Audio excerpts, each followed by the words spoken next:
অনেক স্টুডেন্ট এখনো কিছু ভুল ধারণা নিয়ে আছে। তাদের ধারণা এটাই যে স্যার যা পড়াবে, স্যার যা করাবে বা স্কুলে যা হবে সেখান থেকেই কোশ্চেন আসবে এবং সেগুলোই পড়বে। এই ধারণাটা টোটালটাই ভুল। আসলে প্রবলেমটা টেনের। আসলে টেনে কি হয়েছে, টেনে সিলেবাস অত্যন্ত ছোট। এবার এই ছোট সিলেবাসে বারবার কোশ্চেন প্র্যাকটিস করতে করতে আমরা দেখেছি ম্যাক্সিমাম কোশ্চেন কমনের মধ্যে আসে। এবার ওরা সেটা 11 বা 12 এসে সেই ধারণা নিয়ে আসে যে এখানেও স্যার যা পড়াবে সেখান থেকেই কোশ্চেন হবে। আর প্রবলেমটা সেই জায়গায়, কারণ এখানে সিলেবাসটা না আর ওই কমনের ওপর ডিপেন্ড করে না। ধরো একটা চ্যাপ্টারে টোটাল মিনিমাম 300 থেকে 400টা কোশ্চেন থাকে। এবার এই 400টা কোশ্চেন যদি একটা চ্যাপ্টারে করা হয় তাহলে সিলেবাস সামনে যাবে না, হিউজ সিলেবাস।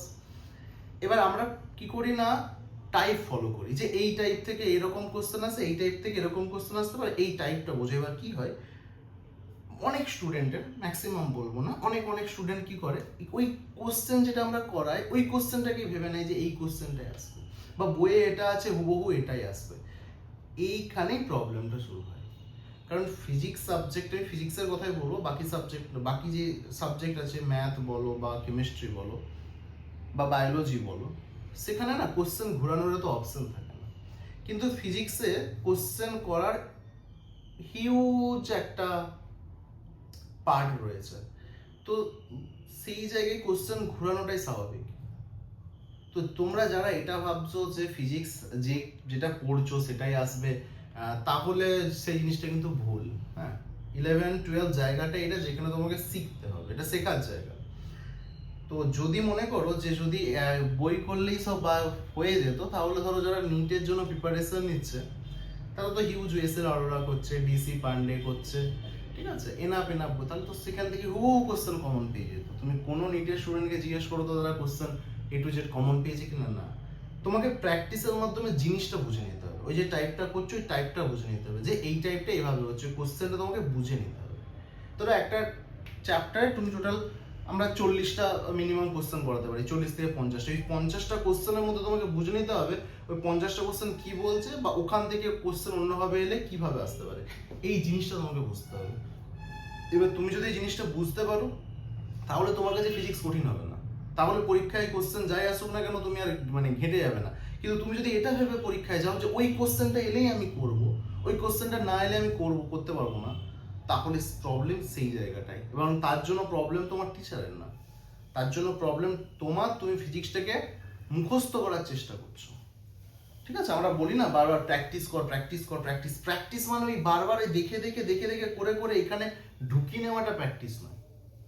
প্র্যাকটিস মানে জিনিসটাকে বুঝে নেওয়া, ঠিক আছে। ওই কোশ্চেন এটা বলা যায় এই প্রসেস, সেটা যে কেউ মানে করতে করতে মনে থেকে যাবে।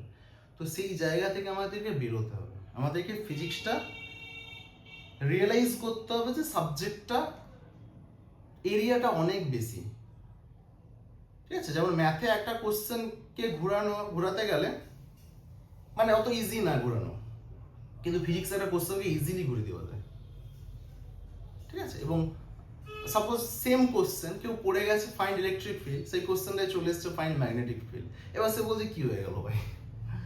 তো এই সাবজেক্টটাকে না আমি বারবার বলি সাবজেক্টটা শেখো।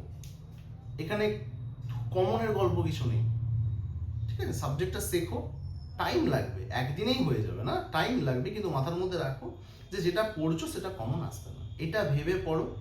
একদিন অসুবিধা হবে, দুদিন সেইভাবে নিজেকে রেডি করো, দেখবে অনেক আস্তে আস্তে আস্তে, আজকে হবে না, আস্তে আস্তে আস্তে আস্তে আস্তে আস্তে ঠিক চলে আসবে। এবার অনেকে মনে করে যে এখান থেকে কমন আসছে না মানে এই স্যার খারাপ, এই কমন আসছে না মানে ওই স্যার খারাপ, ওই স্যারের কাছে চলে গেলে আমি কোশ্চেন কমন পেয়ে যাবো, ওই স্যার বিরাট কিছু পড়ে দেবে। ভাই জিনিসটা সেটা নয়, জিনিসটা সেটা নয়। সবাই সিলেবাসই পড়াবে, কেউ সিলেবাস মানে এরকম না যে বলবে এইগুলো করে নাও এখান থেকেই কমন চলে আসবে, এই কথা বলার ক্ষমতা কারো নেই, ঠিক আছে।